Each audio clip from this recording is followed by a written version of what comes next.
This is Echo Zoe Radio, episode 86 for June 2015 with Fred Butler on 20 Ways to Answer a Fool.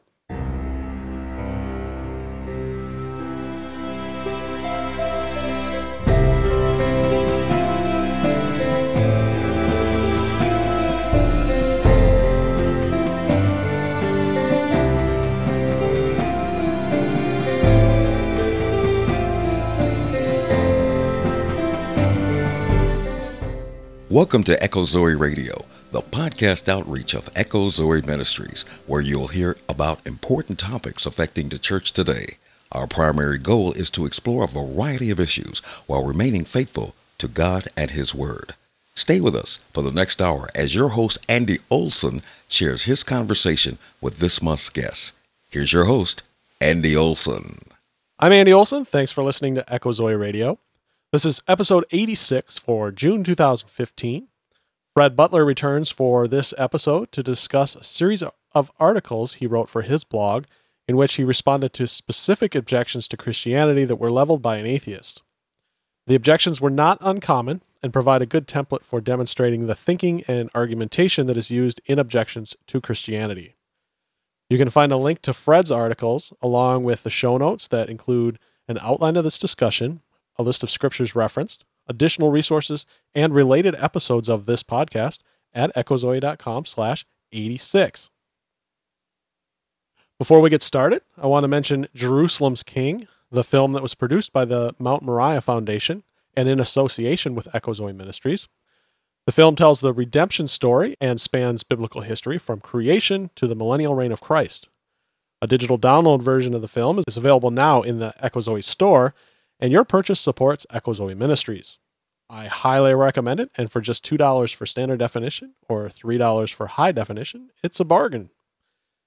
If DVD or Blu-ray are more to your liking, both options are available at jerusalemsking.com, also very reasonably priced, and the proceeds from sales at that site will go to support ministry efforts at the Mount Moriah Foundation, which you can learn more about at mountmoriahfoundation.org.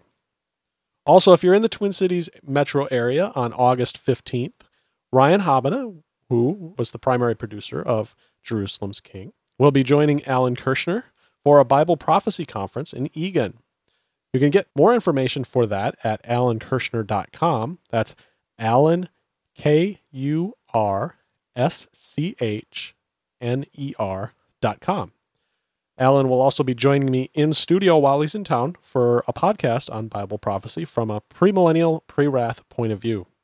If you have any questions for Alan for that podcast, please contribute them either via social media or email. You can email at echozoe.com/contact. With that, here's my discussion with Fred Butler. Fred Butler, it's a pleasure to have you back. It's been a little over a year since we did our King James only version. Yes, it's been a podcast. Yeah, that was last May. I think it was like in 2013. No, that's right. It was that's May right. of 2014. I'm confusing you with somebody else, I think. Oh, I'm not the only podcast you go on? Yeah, I think it was one other podcast. I've only done like 2 or 3. And the other one was on King James only stuff too, I think. That must have been back in December, I think, of 2013. So Okay. it's been a while for that. So yeah. Well, it's great to have you back. I've really enjoyed. One thing I love about the podcast is getting to know people, and it's both the people I do interviews with and listeners. I get occasional listeners who'll reach out and stuff, and I love that. I just love getting to know the brethren on both sides of that equation. It's the positive side of social media. Yeah, I just had a brother from Denmark reached out about a week or two ago, and we were chatting on Twitter. And so, wow. Armin, if you're listening, I enjoyed our conversation, and thanks for reaching out. And yeah. So this month, we're going to talk about, you've got a series of blog posts that you did called 20 Ways to Answer a Fool. That is correct. And you interacted with an atheist who was rather typical, but also rather rabid. Right. And sorry, I'm just trying to. Chaz Buffet. I think that's how you say his last name. Okay. I'm not sure. Buffe, however you pronounce that. Buffet. Yeah, that's a. I'm not sure. Anyway, yeah. Well, the blog articles really started probably 2005-ish, maybe is when I wrote those originally. Uh-huh. Because I was looking to basically start new stuff for my blog. I had just basically started the blog, and I was starting to write a little bit. I wanted to have some outlet for my theological, I don't know, pearls of wisdom or whatever. And somehow I got linked from some website to an atheist website, and in the sidebar of that atheist website, I saw linked to the 20 reasons to abandon Christianity, written by Chaz, the blues playing anarchist, as I'd like to call him, Mm-hmm. who was arguing, 20 reasons why we need to just totally get rid of Christianity. It needs to be, kicked off the planet kind of stuff. And I think the notes in the sidebar, if I'm not mistaken, they had like a description of the booklet and just raved about how wonderful it was and just had this great argumentation. And it's one of the best takedowns of Christianity or something like that. And well, hey, I've got a brand new blog. So I want to read the greatest arguments to take down Christianity. Maybe I can write about this. So I linked over there, and apparently you can buy this booklet. He also gives a print version of this, but it's there online. It's still active link even after 10 years. It's still available online if anybody wanted to go and see it. And he laid out, his 20 reasons why we should abandon Christianity. And really, I'm not even really sure what we're supposed to replace it with. I guess we're just supposed to get rid of Christianity altogether, religion in general, I suppose. His main target was primarily Roman Catholicism. I don't know if that's because he was raised as Catholic or had nuns beat him in parochial school or Well, whatever they're it kind might of an switch. easy target when you get into, especially get into some of his points. I mean, you got to Yeah, go and I would hard even. Catholic to make some of the points that he makes. Yeah, no, and I think there was even one or two points where I'm like, well, hey, yeah, if we're talking about Roman Catholics, I agree with you. I'm right there with you. I'll be happy to stand and condemn them just like you're condemning them, but that's not biblical Christianity. Yep. And so I started taking on each one of his main reasons. He has 20 of them. And so playing off Psalm 14:1, where it talks about the fool has said in his heart, I kind of played off that title a little bit and just said 20 ways to answer a fool. Mm-hmm. And I understand in scripture that a fool is not somebody who's stupid or just ignorant, or there's somebody who or it just needs to be educated, but it's really describing an individual who has really at enmity with God. We're all at enmity with God, but there's someone who has specifically chosen to actively rebel against God. And we see condemnations of the fool all through Proverbs, all through Psalms. It talks about the one who did not, they say that there is no God. And it doesn't mean that they're like, well, I haven't seen the compelling evidence that God exists. I've looked all over the place, and I'm just not convinced. That's not what a fool is, but it's Right. somebody who knows God is there, and they Suppress the go truth and actively unrighteousness. express his truth and unrighteousness. One of my favorite passages in the ESV, actually, that translation is Proverbs 19:30, where it talks about how the way of the fool brings him to ruin, but his heart rages against the Lord. So if you have a foolish person who makes unwise life choices and basically takes this path of self-destruction, well, rather than looking back and saying, wow, man, I really made a mistake and I should go back and learn from this, no, he's going to argue and shout against God. How dare you do this to me? You shouldn't have let me have this wreck after I got drunk and was driving 100 miles an hour down the freeway or whatever it is.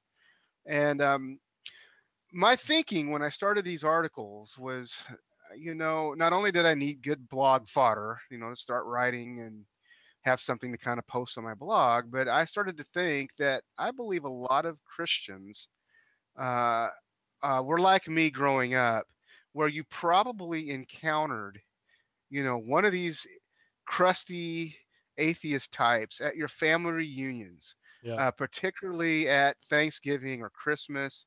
You see these people, you see that one cousin, who was always headed in for church and he hated church or whatever, or whatever it might be. And it would be on Thanksgiving, Christmas, maybe every other year you might see them. And he would goad people into arguments about the Bible or about some point of theology. Probably some of the more bizarre conversations I've had about the Bible were right after we had our Thanksgiving dinner and we're sitting in the living room under the influence of tryptophan as it's running through our bodies, making us sleepy, and watching football. And then you're going to have that person start piping up about how, Jesus is a crutch or whatever it is, Mm-hmm. or they start raising a lot of the objections that Chaz wrote in his little booklet.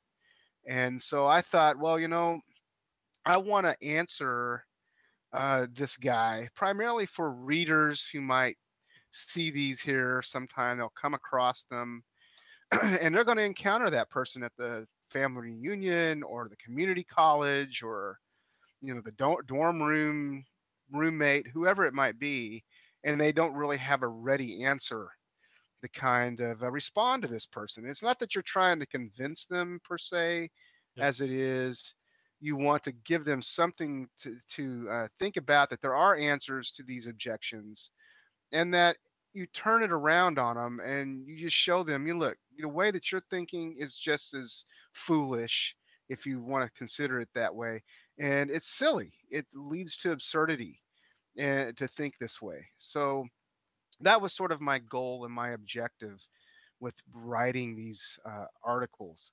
I think when I originally started them, I sent Chaz a few emails because I think there was a contact page. And even when I republished them on WordPress, because I originally put these on Blogger, Mm-hmm. and when I moved over to a different blogging platform, I I reposted them, what you're kind of looking at now, Yep. to kind of make them look better and frame them up and to kind of punch up the material, check the links, make sure none of them were dead or anything. And I emailed him again and said, "Hey, I wrote a response to your booklet," and he never got back with me. So I don't know if the guy is still alive or what that is exactly, but he was not interested. Hmm. So I don't know. If somebody wants to send along this podcast to their, to his website. He has a online website where he publishes anarchist materials and atheist materials. Maybe he'll give it a listen or something. I don't know. Yeah, and we'll have links. My listeners know that I like to do a pretty thorough show notes with every episode, and this one being number 86 will be echozoe.com/86. If you're our live YouTube viewer, that's not going to go anywhere now, but once the final episode is posted, we'll do echozoe.com/86. I'll have the links to your articles and then you can follow through to find the original that Fred here is responding to. But I thought this follows really very closely to what I did with Tony Miano just 2 months ago when we did misconceptions about Christianity. Uh, the stuff that Tony and I talked about was a little bit more uh, not so hostile, I guess is a way to put it. This is Right. definitely hostile. There's a couple points that overlap. We get into slavery and misogyny. That Right. overlaps. But for the most part, this stuff that you did was different points, and I think it's important for Christians to understand how to answer this stuff, and I hope most of my listeners already do, but it never hurts to listen, and hopefully somebody you can Yeah, pass it along you always to. want to be learning and growing, and it's not that I have the greatest answers with a lot of these little points that I had written up. I'm sure you could find other more detailed responses. My thinking is just sort of the, kind of a quick Hmm. uh, assurance for the believer that you're not an idiot.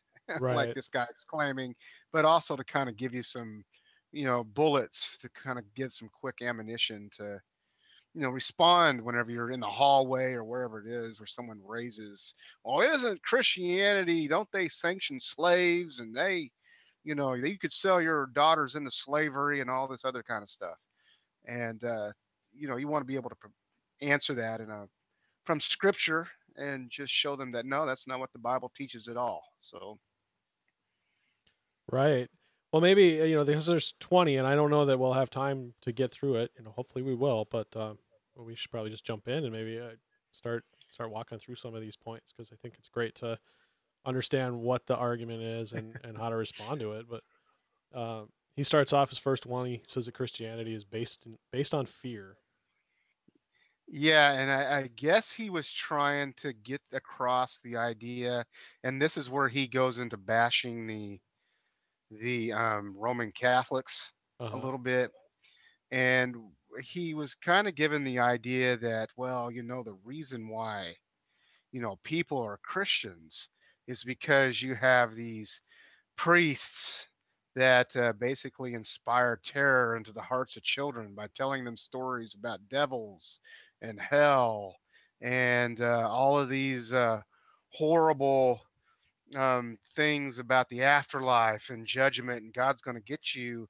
And that's the only reason why people really want to be religious anyway, is because they have a fear of the unknown. And these fundamentalist preachers will oftentimes um, play on that fear, and they use that to manipulate, their followers to just live in this, this prison, a psychological prison of terror. It was kind of his Mm. take on it. And I responded to that by saying, well, there's a little bit of truth to that. And I don't necessarily disagree with him. I think that Roman Catholics probably do that with their, if you do certain sins, well, the devils are going to come and rend your soul and take you to hell.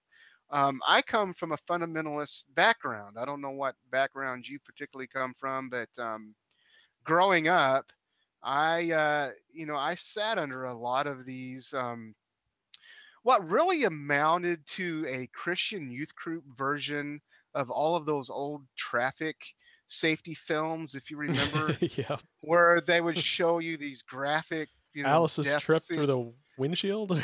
What was that Yeah, Simpsons one?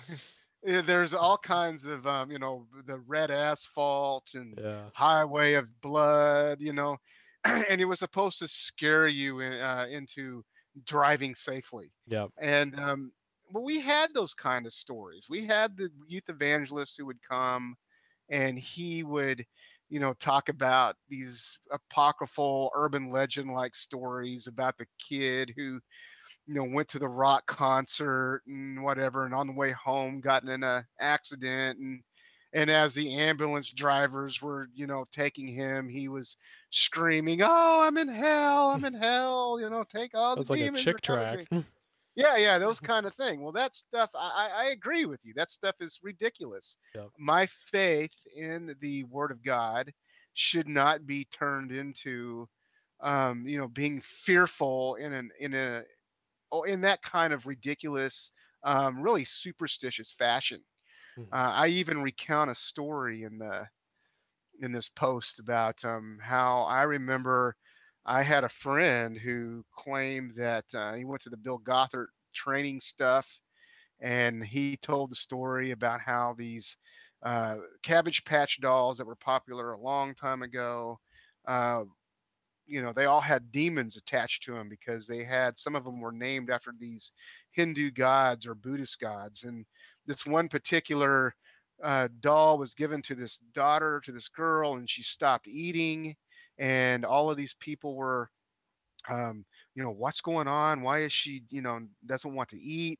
And the parents happen to finally come to their wits end. They take her to the doctor, and he noticed that the doctor just so happened to be a Bill Gothard trained Bible Institute instructor. Wow. Man, how providential is that? Yeah. And he noticed that she had a Cabbage Patch doll. Immediately he said, "What is the name of your doll?" And it's the Hindu god of famine. Oh And you wow. need to go home and burn that doll in the trash can, and then it'll break the curse. And that's what they did. And voila, the girl was healed and she started eating again. It's that kind of goofy stuff. But we don't base our faith on that. That is a Mhm. ridiculous notion that it just shows the ignorance of Chaz, really. That that's not what Christianity is based upon. It's based upon, yes, I would say a healthy fear of God, but it's a fear that is, recognizing that He's our Creator, He's our Sovereign, but He's also the one who gives us salvation. He is the one who has given us Christ. And when I come to God and I want to be saved, I'm not coming to Him because I'm fearful of being torn to hell by demons, though we would acknowledge a biblical understanding of God's wrath and hell. Yeah. But that's not That's the what thing. my Ironically, it's faith is those about. who are most should be afraid of God are the ones that are least likely to be afraid of Him. Oh yeah, you're exactly right. And it's yeah, that particular one, I just thought was I kind of agreed with him, but then I'm like, hey, what you're being a little ridiculous, and Well, you're not all of these really are really. thinking about this. I got through about 18. I was just finishing up before I called, but I yeah, think they're I all only had ridiculous. Yeah, no, I think there was a few of them I combined together Yeah. because he was just repetitive, and I just sort of treated them under Right. one post. Yep. So he says that Christianity preys on the innocent. You kind of picked up on that Uh, already a little bit, but yeah, that has to do. It's kind of the same idea, and I got that picture of that child about to break into tears there of yeah. my front of my thing. But yeah, it's the same idea too. It's that um, it's individuals again that are going to be who are already prone to fear, and they're going to and he's kind of focusing his thoughts towards the little kids. You're terrorizing children. Hmm. That you're producing them along. You're producing in them these kids that are going to be um, essentially afraid of God, and that they're gonna, these little kids, that she should be nurturing them and educating them and loving them and all of that kind of thing. Well, the whole point of the of you doing that is so that you're really trying to terrorize them to get them to love God or to follow this particular priest. And again, there's really no. I sort of answered him a little bit in the first point. Hmm. What I sort of pointed out with him, though, is how Chaz is a self-identifying anarchist, and he promotes Marxist viewpoints, and that's his political philosophy, and it's almost like he is completely uh, how would you say? Probably self-imposed myopia on regarding history. There's a lot of That projection going on. It's like all of his uh, worst traits get projected onto us.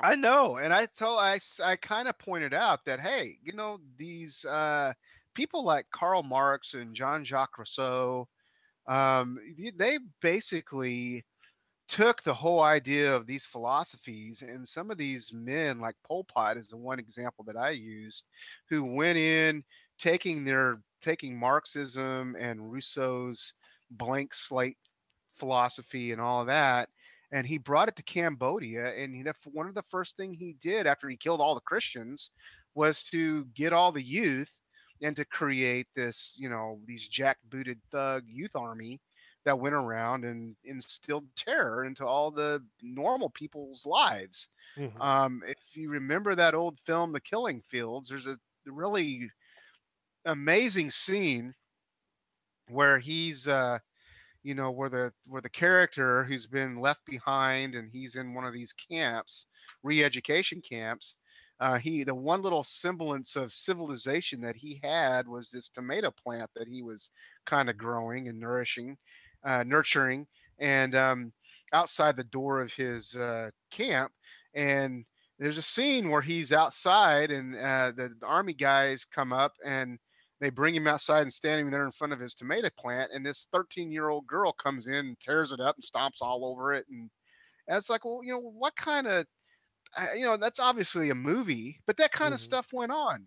I mean, aren't you doing the same thing as the anarchists and the atheists? Is you're taking these youth and you're creating these monsters with your philosophy? I mean, that's what you see in history with some of these atheistic political nations, like in Russia, and I mean, even the Nazis had their brown, what is it, the Brown brown shirts. Yep. shirts. And they had their Hitler's Youth guys. I mean, that stuff is there. You can't deny that. And to say that it's Christians that are, Yeah. the only ones who bear this guilt is a little. It's just blinding to the facts, as it were. Well, that makes the next one really big. It's based on Christianity's based on dishonesty. Dishonesty. Yes. Because Christians, they're going to tell you that, you need to believe in God, and, somehow there's this bait and switch thing. And the example that he kind of used was Pascal's wager. Yeah. And I should have gone back and when I responded to this and maybe done He must have gone to Rick research. Warren's church or something. Yeah, I know. Yeah, I know. And he goes to Pascal's white wager, which I guess is popular among a lot of classic apologist types, maybe. Okay. Excuse me, there. I got a little cough. Getting a dry throat. That's okay. You can edit. Remember, You can edit this part out, right? I do. I will. Yep. Even on the video, if I leave the video going, I can at least pipe down the audio. So my coughing here. Yeah. Well, he goes to Pascal's wager, which is basically the idea that it's it's better for me to believe in God and die knowing if I was wrong, well, it's not, there's nothing lost. Mm-hmm. But if I don't believe in God and I die, well then, man, I've lost everything because I'm going to be, turned into hell. Mm-hmm. Basically, we're confident. Well, if you're following on YouTube and you're our viewer, say hi on Twitter if you're on Twitter at Echo Zoe or at AVG Andy or at Fred_Butler. And just say hi, or if you can use a chat box on YouTube there, just say hi. But while Fred clears his throat. Yeah, while I clear my throat here, and hopefully I won't have some kind of terrible coughing spasm. Basically, what I did when I responded to him is I just kind of pointed out that one of the problems with atheism is that they whereas they're going to accuse the Christians of believing in, some kind of fantasy God man or whatever, what they're calling you to believe in is not necessarily any better, if you want to call it that. I mean, in fact, it would be absolutely worse because really there's nothing there. Right. And I often challenge atheists on social media if they come across them. Maybe leaving nasty comments in the AIG Twitter feed or something. Hi, Kevin. Is there a Kevin? Kevin is Kevin from Puerto Rico is watching. Oh, okay. Puerto Rico. Yeah. I would like to visit Puerto Rico someday. I would probably like it. But I just sort of pointed out, it's like when you're an atheist and you're claiming that there's evolution and one of the things I always tell folks whenever I'm engaging them is these atheists, you're basically telling me that I'm evolved stardust when it comes down to it. That somehow millions of years ago, the conditions were just right so that stardust that seeded our planet was able to bring about evolution. Mm-hmm. That's an amazing amount of blind faith. Now, you can believe your scientist heroes who are telling you, oh yeah, this is the way we read the data and we got all this, quote, evidence. But really, you're telling me that millions of years and just the right conditions and that brought us, basically from bacteria to Bach, who writes his wonderful concertos. I just don't see that. And one of the things I did is I ended that post by quoting from a guy named Richard Luton. I think I'm pronouncing his name correct, Lewontin, who was he's a biologist, if I'm not mistaken, but he wrote a review of Carl Sagan's old book called Demon Haunted World, where basically Carl Sagan, laid out similar complaints against the religion and Christianity as Chaz is doing. Hmm. And Richard basically gave some rather telling, um, I guess you could say, revelations, if you were, about what it is he believes as an atheist. And he basically said, look, the reason why we set scientific claims that are against common sense is the key understanding of the real struggle between science and the supernatural. We will take the side of science in spite of the patently absurdity of some of its constructs, in spite of all of its failures to fulfill many of its extravagant promises of health and life, and in spite of its tolerance of the scientific community for unsubstantiated just so stories, because we have a prior commitment to materialism. He doesn't Basically, he concludes his statement by saying we don't want to believe the supernatural because we don't like the supernatural. We have an a priori commitment to be to not allow a divine foot in the door, basically, is what he's saying. And that's a very telling comment, Yeah. because it's saying you exactly where they're starting from. It's We deny anti-supernaturalism because we don't like God. Yep. It has nothing to do with it not being there, or that maybe it's um, Christianity is dishonest or whatever it might be. It's just it has to do with their heart commitments, which are in rebellion against their Creator. Yep. Is what it comes down to. Exactly. Suppressing the truth and unrighteousness. Yes, fulfilling Romans 1. Which is interesting because his next point is that it's extremely egocentric. Yeah, and and he talks about how everything is egocentric because it's relying. He basically rehashes the whole thing about it's ultimately tied to its reliance on fear and everything. Hmm. Um, but they just talk about how. Actually, this point was kind of convoluted. I mean, I wasn't really.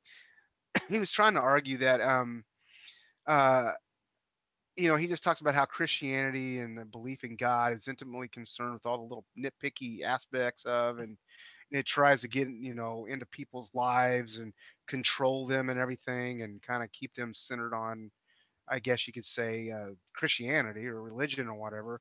Yep. And he really, it's really meddlesome in people's sex lives. And as you That move through seems the to be a big points, focus on his yes, his it is. I was going points. to say a lot of his focus is on sex stuff eventually, and when I was just responding to that too, again, I just pointed back to a lot of uh, philosophers that would be in his same swimming pool, as it were, like Friedrich Nietzsche, Yep. who basically created this philosophy called nihilism, and it's basically everything, all values are baseless, and nothing is knowable or can be communicated, and that life is basically meaningless. So he's basically saying you need to kind of focus on yourself, Yep. and I mean you're the only thing it is, and so you need to live and live as you want to get all the gusto, because whenever you die, that's it. And it's for him to claim that Christianity is egocentric and kind of centers on itself, and avoiding the fact that pretty much all of the major atheistic philosophers had some major selfish problems, Yep. is again just showing his historical ignorance of the matter. You know what I mean? Right. Yep. Yeah, and I'm gonna skip Breed's arrogance because I think the two are pretty much the same Yeah, and argument. probably even I But can't remember. yeah, Authoritarianism is Breed's the same. authoritarianism is number 6, and which is like it's just laughable looking at the 20th century. You're gonna say Christianity is is breeding authoritarianism after we've had Mao and Stalin and Oh, Pol I Pot know. and And Hitler we and currently and we currently have a nationwide concentration camp that's called North Korea, oh where they have pretty much killed all the Christians. You come in there with a Bible, you're going to be, seized and put into one of their re-education camps there. And it's just ridiculous that he would claim that it's authoritarian when he looks completely past a lot of the stuff that a lot of the atheist pals that he, you know, completely ignores. Even and I kind of mentioned about because he gets a little bit into sexism and that sort of stuff, Yeah. and I just sort of touched on the fact that there's a lot of problems. Well, maybe we can mention this in a little more detail in a moment, but there's this breeding or this growing, festering uh, battle that's kind of happening among a lot of atheist groups because you have groups that are kind of polarized into these ones that are sort of pro-feminist and the other ones who are not necessarily, and the pro-feminist ones are accusing the other ones of being sexist and being these kind of arrogant piggish guys, and the other ones are like, no, we're not like that, you're crazy. And I kind of mentioned that about Richard Dawkins because talk about a guy who really plays the whole authoritarianism stuff Yeah. up. You read his material and carries on like, Christians, they need to be totally eradicated, and we need to take the kids away from the families and all of that sort of thing. And it's just, to again, for Chaz to ignore that is really laughable, to say the least. These all just flow so well together. I mean, Christianity is cruel. I mean, and that one, you were just talking about taking kids away from their parents, and yeah, I and know. what's the body count of atheistic communism in the last century? 100 million? Exactly. Yeah, in the millions. 100 million? Yes. And he talks about the whole idea of he goes into talking about the witchcraft stuff. That's one of the main. That's one of a little social media internet trope that you might come across is that the Inquisition burned millions of ladies, both young and old, for being witches. And he even gets that from, again, Carl Sagan's book, The Demon Haunted World, where he recounted that there was, during the Inquisitions, 5 million innocent women burned at the stake. And if we're going to be accurate, we don't want to minimize or marginalize any of the atrocities the Roman Catholic Church did when they were kind of the world power at the time during the Middle Ages or whatever. But the Inquisitions were specific periods of time, and they kind of, all together is maybe 300 years where there was actual inquisitions and you had trials and people coming to court and people being tried and found guilty or innocent or put in prison, tortured or whatever. And I just sort of did the math, and I'm not a very good math guy, but I put 5 million women over a period of 300 years, and you're dividing that 5 million, which would be the witches burned, by the 300 years of the Inquisition, by 365 days in a year, and we roughly get 46 women being burned at the stake a day. And there's absolutely no historical record of such a thing taking place during that time. I think the closer number is you might have 30,000 witches or people accused of witchcraft who might have been executed, but that's over the course of 300 years. And not to say that that's a terrible number. I mean, I understand what the Roman Catholic Church did was wrong and horrible, but you're not defending you it. need to kind of, no defending that, but you need to kind of keep that in perspective. And if you're going to be padding your figures Right. to where they're extremely over inflated like that, you're losing any kind of serious credibility as a critic of what you're criticizing. You know what I mean? You need to deal with actual fact, not fantasy. Yeah. Oh, okay. Sorry, a little distracted. Sorry about that. I had to take a drink. Oh, no problem. Anti-intellectual or anti-scientific. Yeah, it's always claimed that. I mean, don't you kind of got to redefine scientific in order to get to that? Yes, I mean, they do. Going to that materialistic. That it's basically scientism. It's right. not. You look at the history of Christianity, the Christian church, even the Roman Catholics, and their, if we want to say how terrible they were, they promoted science. They promoted good science. A really excellent series of books is by a guy named Rodney Stark, who has written answering a lot of these claims, actually dealing with how Christianity was anti-science, anti-innovation, and that sort of thing. And believe it or not, Christians were like one of the first, was the one major in the West why medical advances could kind of take place, is because Christianity did not have this sort of ghoulish um, a fixation on the body like you had in a lot of Muslim cultures, and they had this superstition that was kind of surrounding it. And so you would have Christian universities, that would take cadavers and they would do autopsies on them and try to figure out, why did someone die of a disease, or, how does the body function and how does it work? Um, so you had that kind of thing. They often raise the story of Galileo, how he was this terrible, this.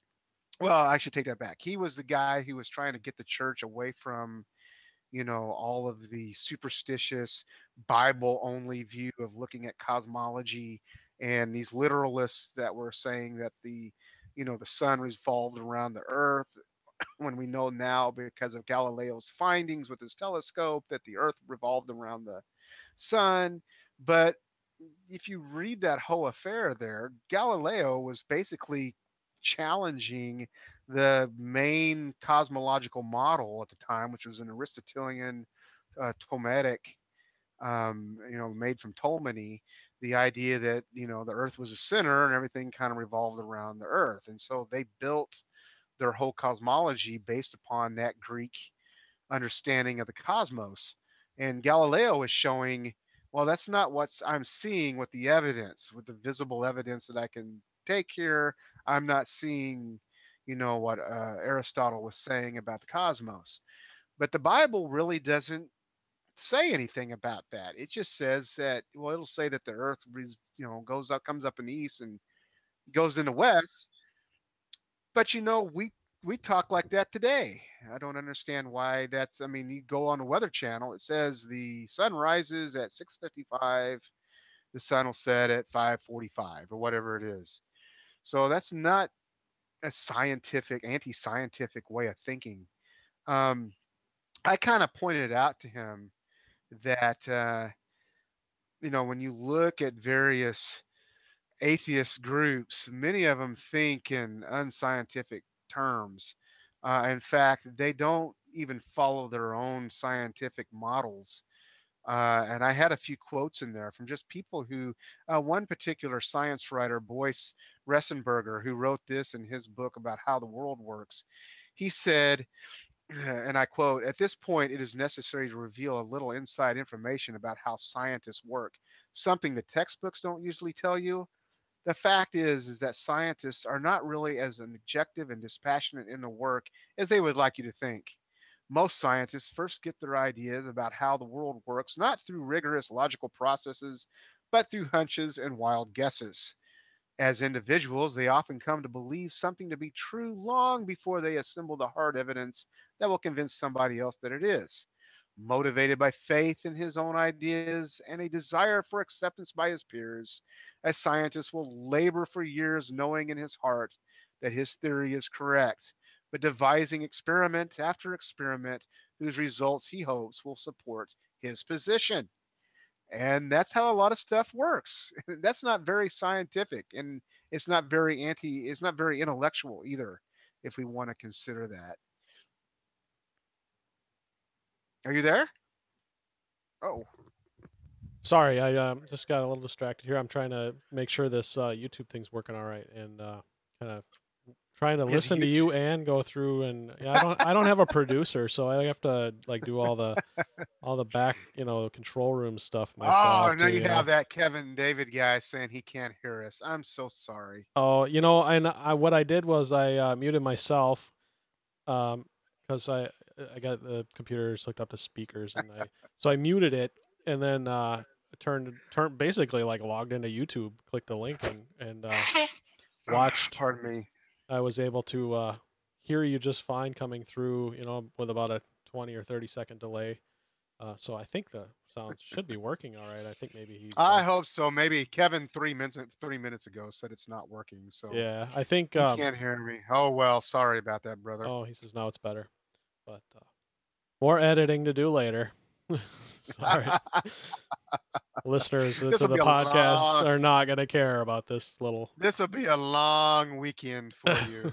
Oh, it's going to be a normal episode.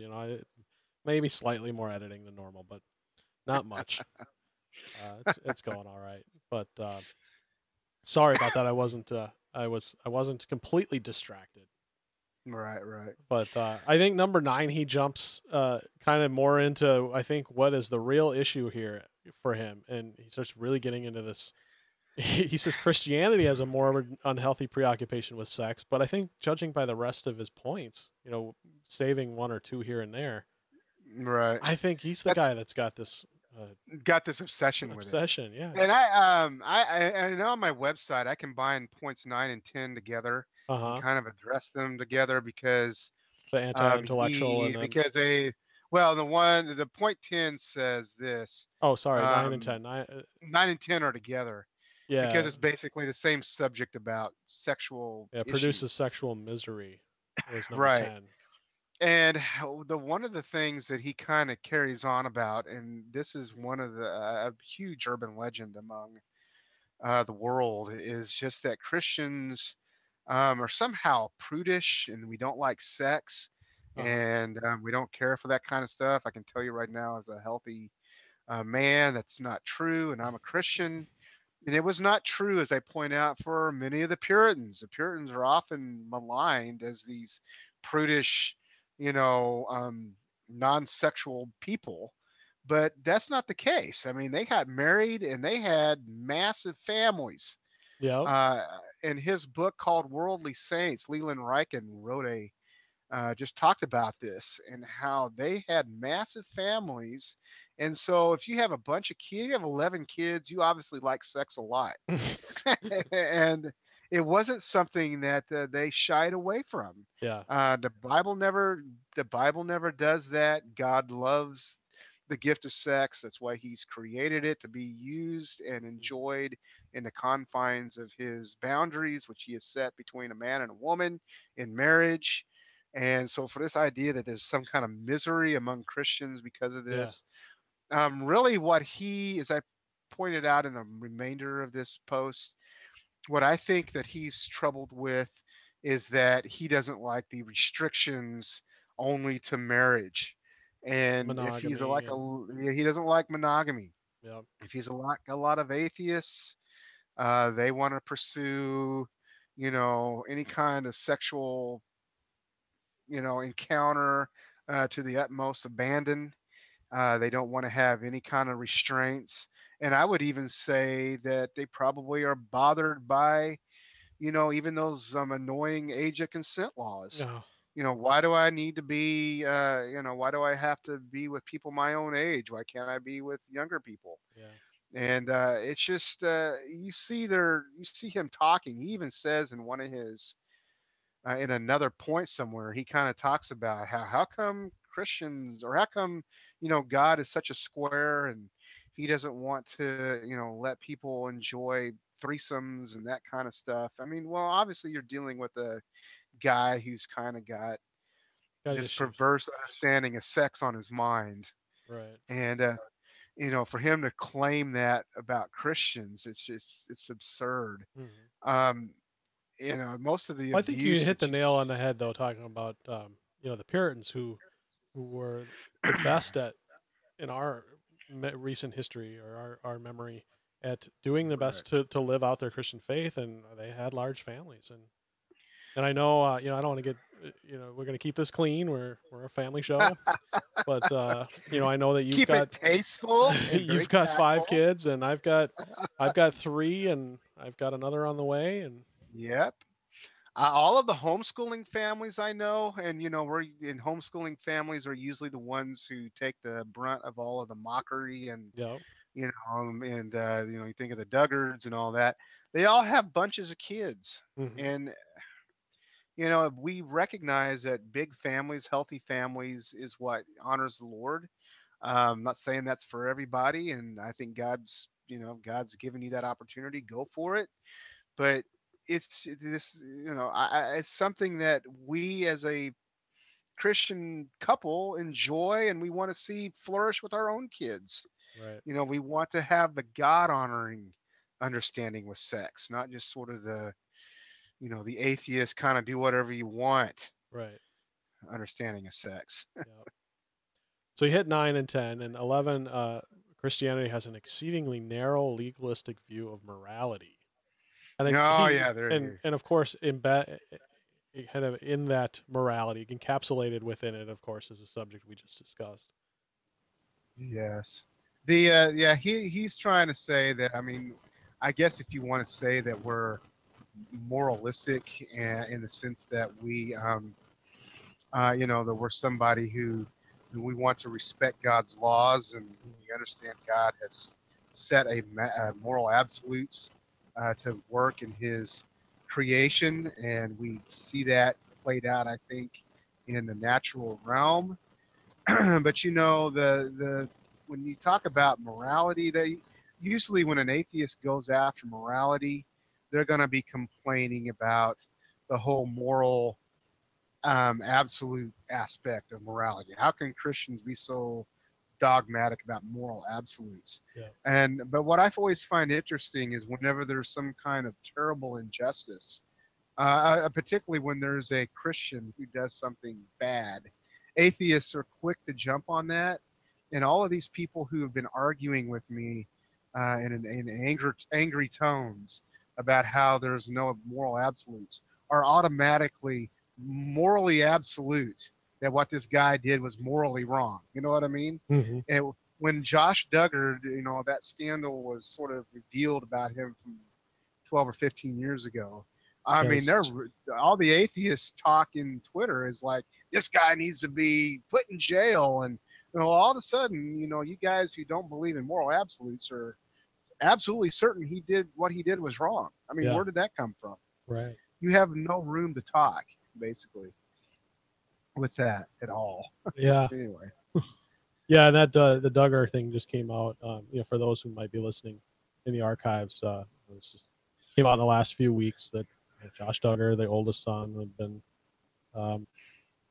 having his way with some of his sisters, and certainly nothing that we would endorse. I mean, obviously he knew it was wrong, and his family dealt with it, and I'm just going to leave it at that. We're not going to get into the morality of Duggar, but it is interesting how that became like the thing that all the non-Christians wanted to talk about, was how wicked this was. And, right. Never. I always like to fall back to abortion, because it just amazes me, like, what. I mean, obviously that's bad. I will agree with the God haters, the left, that is wrong, that he shouldn't have done what he did. In fact, even he would agree with that today. But I always fall back to abortion. Like, it's amazing. You can kill this child. Before it's born, you can kill it. But once it's born, once that baby comes out of the womb, let's go back to this breeds authoritarianism that you had in number 6. Okay. I mean, it is just sickening. Like, you can kill this child before it's born, but once it is born, you better not give it a potato chip that has been fried in trans fats, because you are going away for life. You better not let them wander around in the yard by themselves. Oh, yeah. We'll call CPS on you because you've got these. Your kids are unsupervised. 10-year-old kids walking home from the park 4 blocks away unsupervised, and its parents are facing jail time. Down. I know, it's quite amazing, isn't it? At any rate, that to me is just one of the more amusing things about that whole the atheists and the morality, because they have no basis for that. If you're going to claim that we're stardust, that we just sort of evolved over millions of years, and just kind of diverse, strange circumstances is just right. What is to tell us that living like this is a particularly wrong way to live, just because you don't like it, or They'll try to find some ways to say, well, there's some innocent victim, or it's taking advantage of someone else or whatever. It's like, well, so what? It's doing that. Who Right. cares?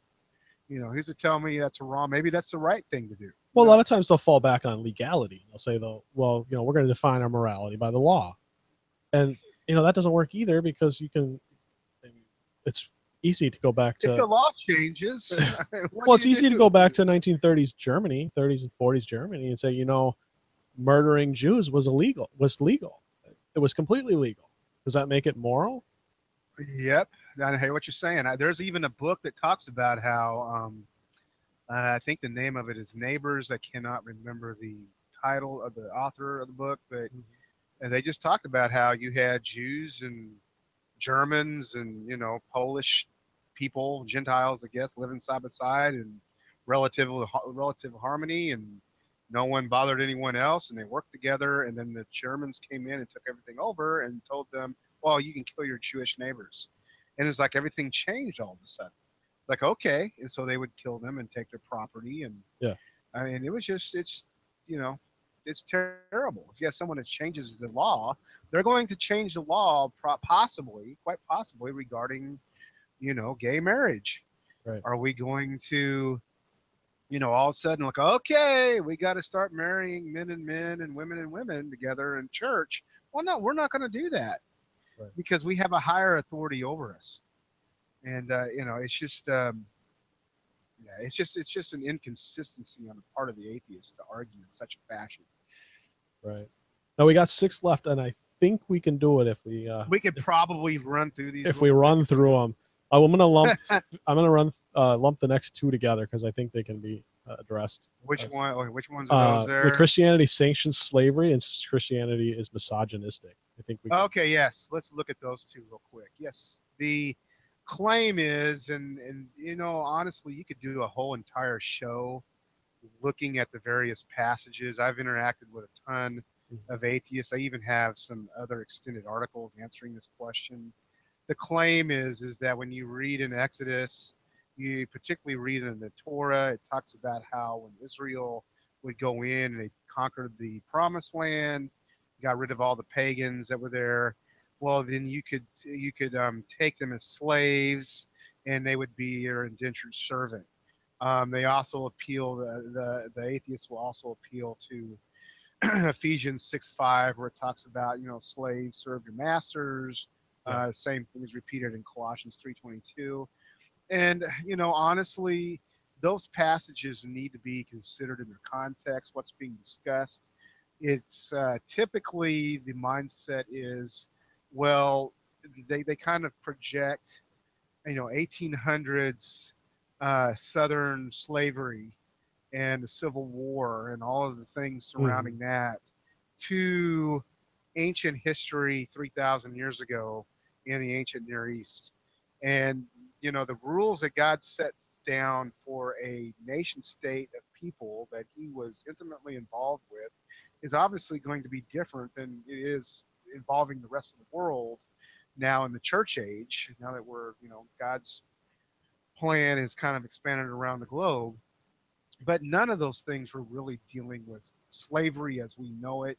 Right. It was, in a lot of those instances, it was definitely a design to kind of protect the person who had gotten into financial debt, who needed a way to, protect his family and to be able to work and to pay off his debt. So he would basically indenture himself to this other rich family who would take care of him, take care of his family, and so forth. Right. And there are obviously little passages and stuff in there that, the atheists will probably, little nitpicky points that they'll mention. But I know when you start to look at them in more detail, they're not saying what they're claiming they say. Right. And they rarely, if I don't think I've ever heard them go to, the Exodus and how the Egyptians had the Hebrews into a bondage, a slavery that might be a little more akin to 19th century America. Oh, and what did God do with that? I mean, he didn't sanction that. He said, "Let my people go," and he drew them out. and he basically brought the world superpower at the time to their knees, Right. and where they couldn't even function for several years afterwards. The next one about the misogyny is rather interesting too, because it's going to kind of claim that the Bible basically teaches, that women are chattel, that it's men are kind of the boss and they can walk all over women, that sort of thing. And he hits on how, women they have all these uncleanness laws that are kind of connected to their monthly cycle and so forth. And men don't have that, and so it's all this misogynistic kind of literature. I find that claim of misogyny interesting, coming from a guy who is really wanting to argue for any kind of sex without any kind of restraint, and to have threesomes and all this other kind of terrible stuff. Yeah. And it's just a joke for him to argue against the Christianity this way. And what I thought was kind of interesting is when I was researching this point, um, two or three of the people that he mentions in this very point, Mary Wollstonecraft, who was an early 18th century atheistic feminist, she she was the one who gave birth to the gal who wrote the Frankenstein novels, Mary Shelley. Well, Wollstonecraft was involved with an artist named Henry Fuseli, who was an emotionally troubled painter, and he had a lot of hang-ups towards women. She also was involved with a guy named Gilbert Imlay, who was one who got her pregnant and kind of left her for another actress. And, for him to kind of talk about misogynists among Christians and to sort of overlook the very women that he sort of mentions as these stalwarts of, feminist virtue and, these intelligent women and so forth, and the terrible relationships that they got themselves involved with that were misogynistic and abusive to them. It's just crazy. The Mary Shelley married Percy Shelley, and he was a terrible womanizer who was got her pregnant and kind of left her for another man as well, or another woman, right, and left her by herself. He went to go womanize on the European continent. And it's just a joke. But what I think is really kind of troubling is in the modern day, you have that are basically living like these terrible misogynistic Christians that he's accusing the church of being. You know what I mean? And yeah, I've got some links there, if any, in that particular post, to some of these allegations, if anybody wants to follow that up. I actually saw that Michael Shermer was debating, I think it was Frank Turek or somebody, within the last month or so, and I left a comment on Facebook. I said, "Ask Shermer about these allegations. You guys are going to be arguing about morality. What does he think about these allegations? The morality of those." But I never heard anything back about that, though. Sure. I have a point to make about all this sex talk, and I think I'd like to weave it into the next point, which is that Christianity is homophobic, because I think the point works just as well with that as with the rest of them. But we'll talk about that a little bit, and then I'll get to my point. Well, I actually left. I was kind of posting some of the comments, from his article. This particular one was rather gross. Yeah. And I just linked people to it. Hey, if you want to go and read his comments about this, please do. Yeah. But I wasn't going to put them in my thing. And he goes on to just talk about how Christians are homophobic and how they mistreat homosexuals and stuff. And, it's rather odd that in the last, several years, they've really seen it escalate in the last couple of years, just this growing, for lack of a better term, this gay Gestapo, who have taken over our culture and are demanding equal rights and all of this other stuff. And who ironically usually seem to be very cozy with the Islamic movement. Yeah, I know I that don't get is that. kind of ironic that they are cozy with the Islamic movement, and the Muslims are going to turn around and kill them Mm-hmm. if they don't if they happen to get their way. Right. But yeah, the claim is that Christianity is homophobic, and that homophobic being obviously of you're afraid of homosexuals, Right. and I have no qualms to point out that look, homosexuality is a sin, that it is condemned in Scripture. That doesn't mean that we don't show respect and love to our fellow human beings caught in the sin. Christians can't be, homophobic of individuals if they're going to give them the gospel. We know we need to be in the world evangelizing them, Yeah. but we need to recognize that this is a grievous sin that does a lot of destruction to a lot of people. And you can kind of see in this perversity knows no bounds. You can, I mean, I would not encourage anyone necessarily go looking too deep on the internet, but I Oh, mean, there are a lot of, I put in here, there's a lot of gut churning, revulsive things that are, that you can see just on some of their street fairs that they have in San yeah. Francisco. And, it's foolish to kind of think that that's not a lifestyle Right. that is destructive And and that's the that kind of is thing I've heard so many stories about, and I'm just going to take people's word for it. I'm not going to go do any searching I on agree. that. It's something you do not want to go and pursue, but there is a bondage, and we were deceptively foolish if we're going to claim that this is something that is not that's healthy and normal, and we need to support. And if you want to call that homophobic, to stand against that and to stand against and to stand for common decency, I guess that'd be so be it. Yeah. But I know the only way they can get out of that is through Christ and Him alone, who Amen. can rescue them from that sin. Yeah. Now, the point I wanted to make, and it fits with homophobia or the homosexual point just as well as any of the other sexual points the guy makes, and that is that this guy's his morality cannot be informed by his worldview, and it's impossible because even Yes. his own worldview, if you were to just for a moment, let's just disregard the Bible and let's just assume that atheistic evolution is correct, and that's how we got here. Still, how can you justify uh, living a life that is not monogamous? How can you justify homosexuality? I mean, you can't do it even through an atheistic evolutionary worldview, because we're supposed to have evolved to a point where we are above that we're going to do what's best for humanity, for our species.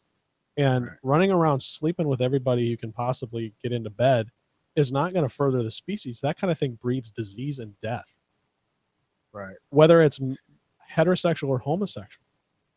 And that's, Well, oh, go ahead. I'm sorry. well, it's just it's just really irks me that they can attack our worldview for our morality when their own worldview would not, if you put it together logically, allow for such a thing. They should be in the same page we are on as far as sexual ethics, even based on their own faulty worldview. Well, I wrote another article that's not, in this series. It's on another section on my blog, but it had to deal with just how homosexuality itself is really, it's not supported in evolutionary theory. So if you're an atheist and you're arguing for, homosexual practice, that's almost a self-defeating argument against evolution. Evolution, by its very nature, says that you have to, by its very own philosophy, is, the organisms, reproduce themselves into the next generation. Mm-hmm. You cannot do that with homosexuality. Two men can't reproduce. It's detrimental to the human species. And I think I even pointed out, it's almost like it's a mutation. So in a way, homosexuality should breed itself out because they can't pass on those traits. And so Right. there's something wrong there with that. If you're going to look at this from a strictly Darwinian biological evolutionary Right. fashion. And I had somebody talk about, oh, but the penguins, there were these two penguins in Japan. There were two male penguins that were coupled together, and they tried to hatch a rock that they thought was an egg. And I'm like, they're two penguins in a zoo in Japan. They're not penguins in the real world of planet Earth, where a seal, sea lion, or a killer whale would eat them. They cannot reproduce. They would die out in their generation in the wild. Here, though, human beings are not like that because we've got the scientific, ability to, do artificial insemination or whatever it might be, and we can play around with that stuff. But, when it comes down to it, it's not healthy to the species if you're an evolutionist. You shouldn't even pursue that lifestyle. But, right. What do I know? I'm just an ignoramus Christian. You know what I mean? Don't be using that logic now. Separation of church and logic. We can't have that. Anyway. All right, we got 3 left, and we're gonna do. I can never remember what. If you watch James White, he's got his dividing line, and then he's got his megas and his jumbos, and I can't remember which. But we're gonna go into, is it a mega? I guess. Where you go in an hour and a half instead of an hour? Are we going? I guess that's correct. Is that a mega or is that a jumbo? I can't remember. Is that a jumbo? I can't remember. Yeah. So, well, we'll just have to go there and try to wrap this up. I hate to leave us with 3 left and when we're just a little over an hour in. But number 18 claims that Christianity, the Bible is not a reliable guide to Christ's teachings. Yes, and that had to basically do with him claiming, I think I put points 18 and 19 together because they were similar in their challenges, so they were they're under 1 point. But yeah, you're exactly right. The whole idea there is that it's not a reliable guide, and then the next one, number 19, you mentioned, is the Bible's riddled with contradictions. No, it's not reliable, and then it's riddled with contradictions. Anyway, the whole point of that is. That's probably the new. I think most people are going to be involved in discussing the Bible's reliability with their, relatives or their friends or whatever who are challenging Christianity. That's usually where they hit on, whenever they talk about, well, what about this Bible verse that says this? Or what about this Bible verse that says that? And honestly, when you start to kind of go through their arguments, you can tell that they quickly do not know what they're talking about whenever they're pointing out stuff to them or they're pointing out stuff to you. And so when you start to respond to them, the thing I kind of notice about atheists is, or any skeptic or unbeliever, is you'll try to provide them an answer. And the first thing they're going to do is, rather than take what you said and kind of consider it in light of what they're challenging. They're already mentally 3 moves ahead. And I'm trying, and I usually tell them, if I get in one of these discussions, I ask them, okay, tell me, what is the one silver bullet argument you think proves your point? And if I can answer it, will you become a Christian? It's usually what you challenge them with. Of course, they're going to be like, oh no, I'm not going to. And and then they'll give me their point. And when you answer it, they're going to be, well, I don't know. What about this? And they don't really stick with the rules of engagement. He lists a few examples. He talks about. I'm trying to remember. I'd have to go there immediately to his question. He had like a few examples that he points out in his thing. Like the whole thing with Genesis. The first one here is James 1:13, where it says, God cannot be tempted with evil, neither tempteth he any man. I like the way he goes right to the King James. Yeah. And it came to pass after these things that God did tempt Abraham. That's in Genesis 22:1. Well, of course, he's not talking about, you have to go to the context of what Genesis 22:1 is talking about with Abraham being tested for his faith. And then in James 1:13, talking about, how trials come into believers' lives. And the point of the trial is not that God is tempting you to sin. That's what it's saying there. Yeah. God will test us, but how we respond to the test just demonstrates the reality of our faith, and is what's getting. That's what James is kind of getting to. Um, Chaz, obviously, like any atheist, doesn't want to consider those facts. It's amazing how skeptics and people like this can be some of these, greatest self-proclaimed experts in the subject of the Bible. And then when you actually start to talk to them about it, well, it just sort of falls apart on them and start getting into some serious questions and whatever. They're all scholars. I know they come together and it's like, never read it before, but they're scholars. I know, and they know all about ancient and Near Eastern religions and ancient languages and cultures and we just that's the last one. Why don't we go there? That's the last one. We're gonna Christianity borrowed its central myths and ceremonies from other ancient religions. Yes, this is probably the one of the more recent and popular arguments.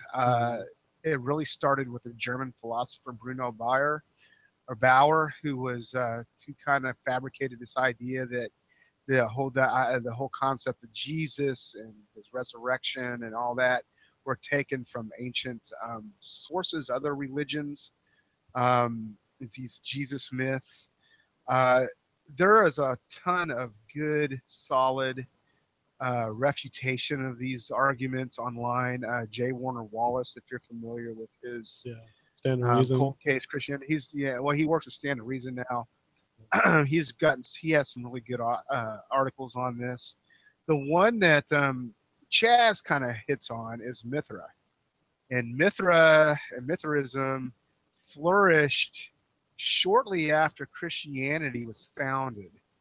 And when Christ came, it was connected primarily to the Roman soldiers, and it was a religious cult that flourished among the army men who were in the Roman army.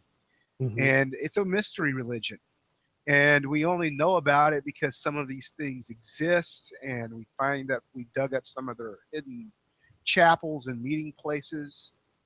And when I took this apart and just kind of looked at it, I just laid out maybe four main arguments. Number one, there were mystery religions that flourished throughout the ancient world around the first century with Christians, but the one place where they really didn't flourish was in Israel, because Israel banned all that stuff, and they learned their lesson from the Babylonian captivity. Secondly, Christianity was a public faith, meaning that they went and publicly proclaimed and evangelized around the world, whereas mystery religions like Mithraism kind of flourished among these exclusive little groups that you had to be in the know about. You had to come together. You had to know where they were meeting. They had secret knowledge, and they held that stuff secret. They wouldn't just let anyone know that. You had to be a certain order of Roman soldier. First century Bohemian Grove kind of thing, right? Yeah, exactly. Or Scientology in the way they kind of, and the thing is that when you look at the documents of these things, they don't really match what Christianity teaches. It's ridiculous that they would make these claims that there's all this borrowing and all these similarities, when that's just not the case. Even the main experts who have written on Mithraism and some of these mystery cults, who will note that there's too many differences and there are similarities. And it's just not the case. And it's interesting when you look in the Acts record, and I guess the atheists could argue that it's been edited to show this, I don't know, but when they encountered the ancient Greeks in the world of Rome, and Paul was on his missionary journeys, you never had anyone saying, "Oh, that sounds like a mystery religion that you're giving us about this Jesus rising from the dead thing." That was never an issue that Paul addressed in any of his letters or any of the other apostles addressed. They addressed certain aspects of like Judaizers and certain kind of Gnostics, maybe that would be fit in there, but they made sure to distinguish between, those religions and what the truth of Christianity is. It was not the same thing, the same claim that they borrowed from one another. But anyway, there's a lot of really good material I link in that article that you could probably go and research that more. I actually had someone raise that argument with me, I want to say within the last 6 or 7 months. I can't remember where it was, or somebody had come across a friend or a loved one or somebody that asked them about this, and I got to talk to them a little bit about that. And yeah, so that's one that's currently a popular way to argue against Christians, but it's bunk whenever you start to look at it with any kind of detail.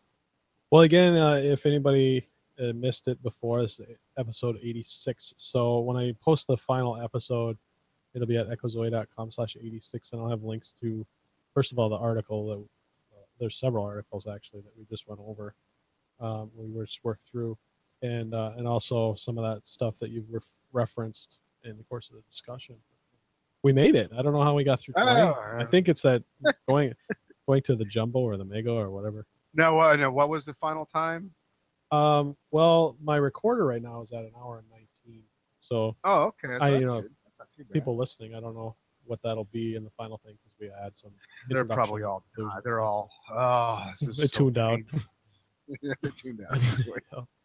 Well, somehow we picked up a couple more YouTube viewers. No way. Yeah. So I'm looking at my Twitter here to see if anybody's tweeted anything out. No, just Kevin. Just Kevin. Okay. I assume he's still one of them. But, thanks, Kevin, for tuning in, and thanks for the other two that are there. If you're on Twitter or have Twitter at your fingers, send us a little Twitter. Hello at Echo Zoe or at Fred_Butler. Thanks, Fred. I enjoyed it. Of course, I enjoyed getting to know you a lot since we did the King James only. It's been fun. We'll have to do it again on something else. I don't know what it could be. Well, I only do one a month, which is 12 a year, so it'll be a while. But maybe next year something else. I don't know. Yeah, we'll find something. I love having you back, and I enjoyed it. I think this is a good one. As I said at the beginning, it's a good topic for Christians to be able to address as people go through these objections, not necessarily for the sake of the objector, because like we said, I think a lot of times these guys are going to be 2 or 3 moves ahead by the time you address them and knock them down. They're already moved on to their next thing. They're not listening. But there's people watching. There's people listening. They might not be engaging in the conversation, but they're paying attention. And when they see you address these objections in a clear and logical and concise way, it's going to do the Lord's work. So, yeah, I think most people that I've, when I've written these kind of articles, and I've done a number of topics, not just atheism, but conspiracy theories and all kinds of things that, people encounter in their Sunday school class or whatever. I think how, they see someone that's actually wrestled with these issues, and they see them provide a biblical, coherent, theological response. And it's something that really encourages them and builds them up. And, there are answers there. And I've told all my kids, say, look, guys, now you're not going to walk away from this house, in rebellion against the Christian faith and say that you did not have answers. Mm-hmm. I better not hear you go on YouTube or Facebook and say, oh, I never got my answers answered or my questions answered, because I will come hunt you. Yes, you did. You just didn't want to listen.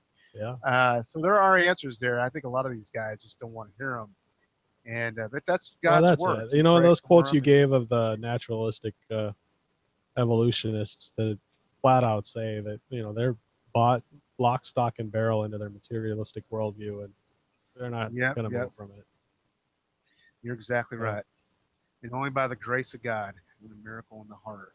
Amen. And so, all right, man. Well, I know you've got some kids to go retrieve from VBS, so yes, we do. We'll stick with. I'm going to assume Mega was the 90 and the Jumbo's the 2 hour. We'll stick with the Mega. Okay. But thanks so much, Fred. All right. See you later. Echo Zoe Radio is an outreach of Echo Zoe Ministries. If you are blessed by the show, please consider offering your support. There are many things you can do to help, including prayer, sharing the show with others, and your financial support. Echo Zoe Ministries is a registered nonprofit organization with 501c3 tax-exempt status, and your donations are tax deductible. For more information about how you can support Echo Zoe Ministries, please visit echozoe.com/support. That wraps up episode 86.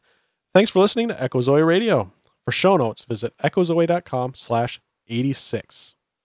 Don't forget to follow Echo Zoe on Twitter. It's at Echo Zoe. Or like us on Facebook at facebook.com/EchoZoe. You can also add Echo Zoe to your Google Plus circles by going to plus Echo Zoe. If the next episode is arranged with enough advance notice and our guest is open to it, we'll be trying to live stream the interview on YouTube, as we did with this episode. Watch Echo Zoe social media feeds for information on when and how to tune into that. Also, be sure to get your copy of Jerusalem's King, our new film that tells the redemption story and spans all of biblical history. You can get a digital download at echozoe.com/store or a DVD or Blu-ray at jerusalemsking.com.